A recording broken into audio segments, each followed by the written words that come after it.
In a 1964 interview, science fiction author Arthur C. Clarke shared a bold prediction about the future of technology.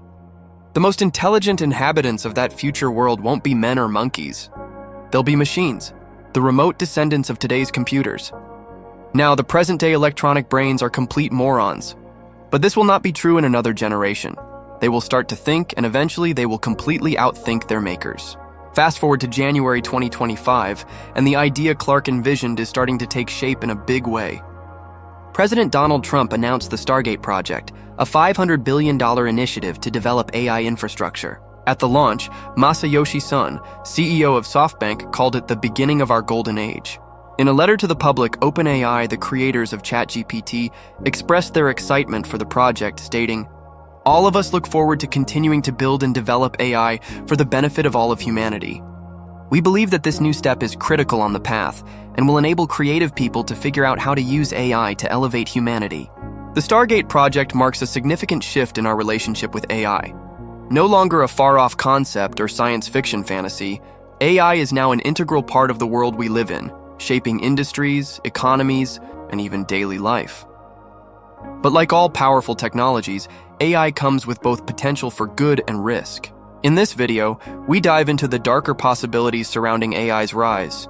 We argue that if the utopian visions of AI enthusiasts come true, the result could be humanity's extinction or a dystopian technological nightmare. A driving force behind this transformation is the ideology of transhumanism, a belief system that's gaining ground among powerful corporate, political, and scientific elites. Transhumanism advocates for merging humans with machines, something that's already underway in some forms, like smartphones, but could soon evolve into direct brain-machine connections.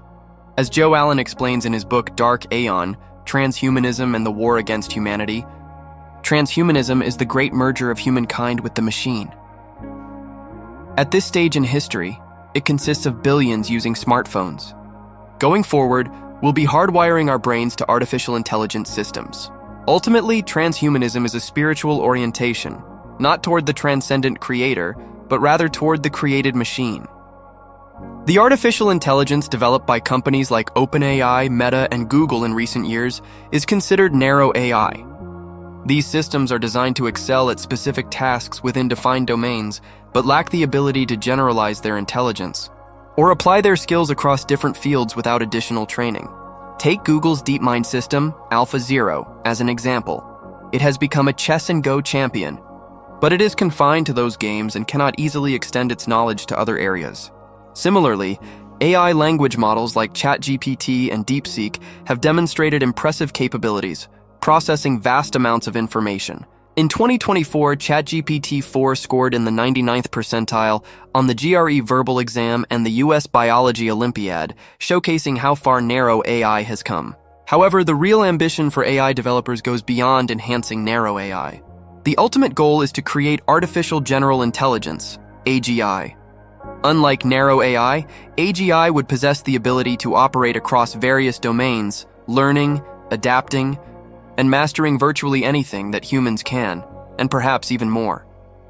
A sufficiently advanced AGI could become superintelligent, with capabilities far surpassing our own, similar to how human abilities dwarf those of an ant.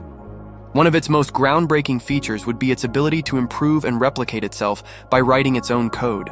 As Joe Allen puts it, in the same way an automated calculator can outcompete any human in a math bowl, a sufficiently advanced AI will blow humans away at calculation. Persuasion, deception, replication, machine control, resource acquisition, institutional organization, military strategy, and pretty much any task it's trained to perform in the digital ecosystem. As AIs become even more complex and non-deterministic than they already are, they'll be able to operate across the internet with greater autonomy. If allowed to improve their own computer code, these AIs could replicate and mutate like bacteria in an irradiated petri dish. Once one learns a new skill, countless more would learn instantly. The arrival of superintelligent AI would signal the end of human supremacy. Ben Goertzel, a lead developer at OpenCog, the software behind the famous robot Sophia, expressed this idea when he wrote, "One thing that does seem likely is that once machines smarter than humans are around, the era of human beings dominating the earth will be gone." Or as the English novelist Samuel Butler predicted with remarkable prescience in 1863, The time will come when machines will be able to think as we do, and when they do, they will surpass us in every way. And at that point, the human race will cease to be the most intelligent species on Earth. If the world is populated by super-intelligent and self-reproducing AI, there is a real possibility that these systems could view us as a threat, a resource to exploit, or simply treat us with dangerous indifference. As Mo Gaudat explains, to put this in perspective, your intelligence in comparison to that machine will be comparable to the intelligence of a fly in comparison to Einstein. Now the question becomes, how do you convince this super being that there is actually no point squashing a fly? The idea that AI could bring about the end of humanity is not just a fringe concern held by alarmists. It's a fear shared by many at the forefront of AI development. According to the Stanford AI Index, 36% of AI experts agree that AI decisions could cause nuclear-level catastrophe. Elon Musk in 2014 famously warned, "With artificial intelligence, we are summoning the demon." In 2023, hundreds of AI experts signed a letter urging that mitigating the risk of extinction from AI should be a global priority alongside other societal-scale risks, such as pandemics and nuclear war. Geoffrey Hinton, a Nobel Prize winner and often referred to as the godfather of AI, has even publicly expressed regret over his pioneering work on neural networks. He fears the future threats AI might pose to humanity, as Hinton remarked in an interview. "I talked to Elon Musk the other day, and he thinks we'll get things more intelligent than us. And what he's hoping is, they'll keep us around because we will make life more interesting." That seems like a pretty flimsy thing to rest humanity on to me, but he thinks it's quite possible these things get much smarter, and they'll gain control. Currently, at least 45 programs are actively working to create artificial general intelligence, AGI. However, the extent to which AGI, and even more so artificial superintelligence, can be achieved remains uncertain. Scientists still have limited understanding of consciousness and its connection to matter. It's unclear whether high-level intelligence necessarily requires consciousness, or if it's even possible to create a conscious machine. Despite these uncertainties, many at the forefront of AI development are proceeding as if the emergence of superintelligent machines is inevitable. And they've formulated a plan to address this existential threat, a threat they themselves are helping to bring about. That plan is transhumanism, which involves merging humans with machines to ensure that we can coexist with superintelligent AI. Sam Altman, CEO of OpenAI, suggests that to prevent an us versus them scenario with AI, there will need to be some version of a merge, at least for some of us. Elon Musk, on the other hand, raises the question of how humanity can survive alongside digital superintelligence. If we have digital superintelligence that's much smarter than any human, at a species level, how do we mitigate that risk? And then even in a benign scenario, where the AI is very benevolent, how do we even go along for the ride? Musk's answer, which he's actively working on through his company Neuralink, is to augment human abilities using what he describes as an electrode-to-neuron interface at a micro level. Essentially, a chip and a bunch of tiny wires implanted directly into the brain. As Musk put it in 2018, the long-term aspiration with Neuralink would be to achieve a symbiosis with artificial intelligence. I believe this can be done. It's probably on the order of a decade. While AI is often used as a pretext to push transhumanism onto the masses, the idea of using science and technology to augment human abilities has been present, though subtle, throughout Western civilization for centuries. It wasn't until the 20th century that transhumanism began to look like a real possibility. Julian Huxley, the brother of Aldous Huxley, popularized the term transhumanism in the mid-20th century. He envisioned a future where humans would merge their biological makeup with technology, enhancing their capacities, extending their lifespans, gaining control over their evolution, and ultimately becoming godlike. As Huxley wrote in 1957, the human species can, if it wishes, transcend itself, not just sporadically, an individual here in one way, an individual there in another way, but in its entirety as humanity. We need a name for this new belief. Perhaps transhumanism will serve. Man remaining man, but transcending himself by realizing the new possibilities of and for his human nature. I believe in transhumanism. Once there are enough people who can truly say that, the human species will be on the threshold of a new kind of existence.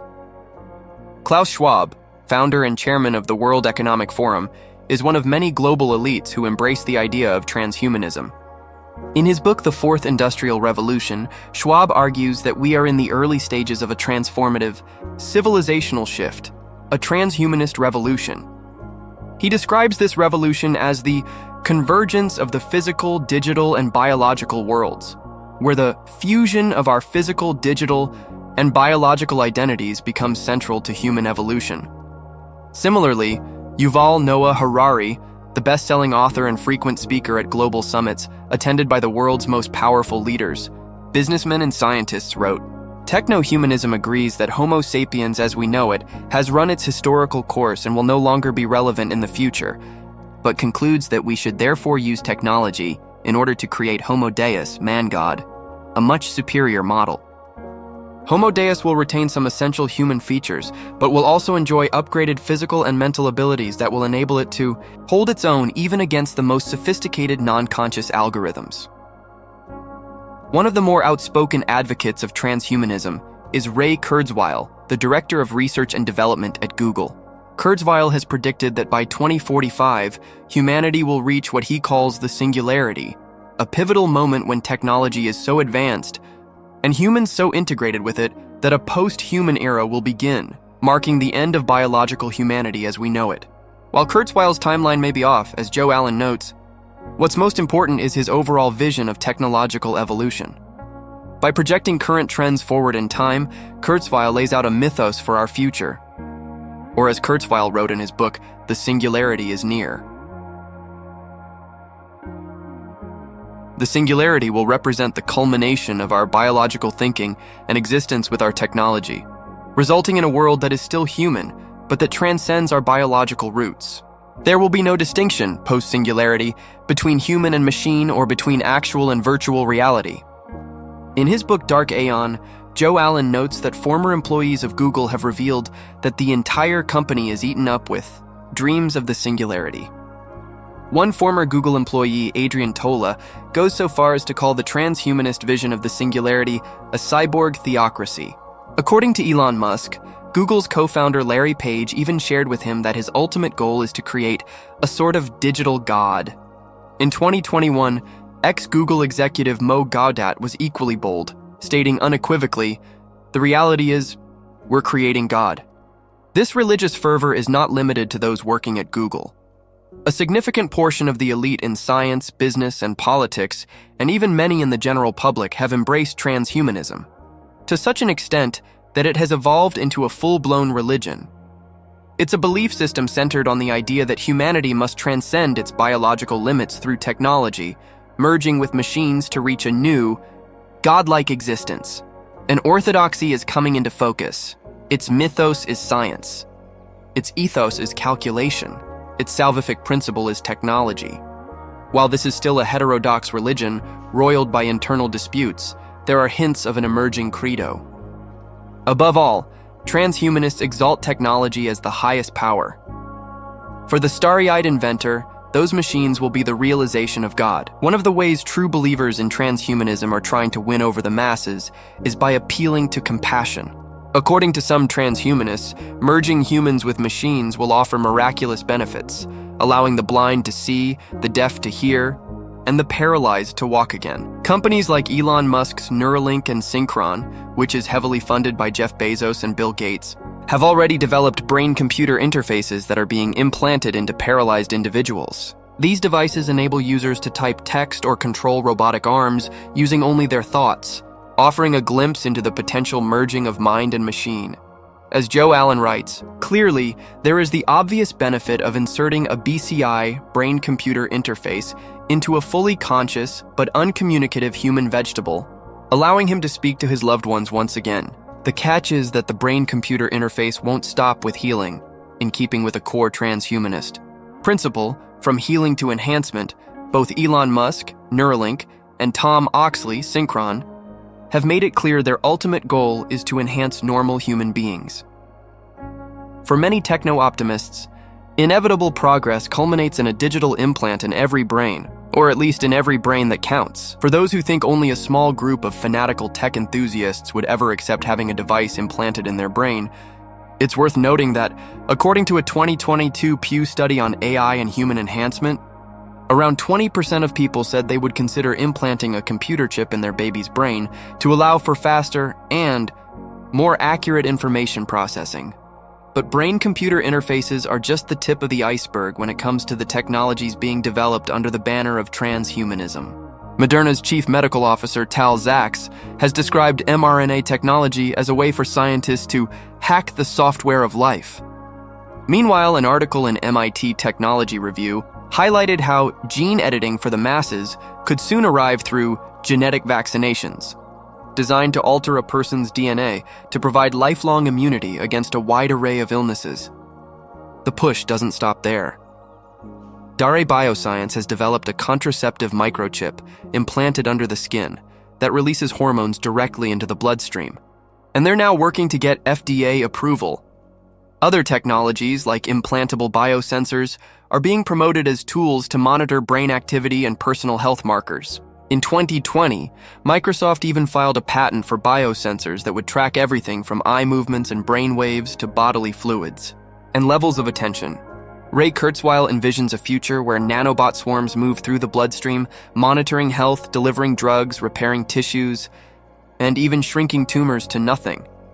These nanobots, he claims, will be connected to the digital cloud, able to read and write thoughts, and ultimately, merge our minds with superhuman artificial intelligence.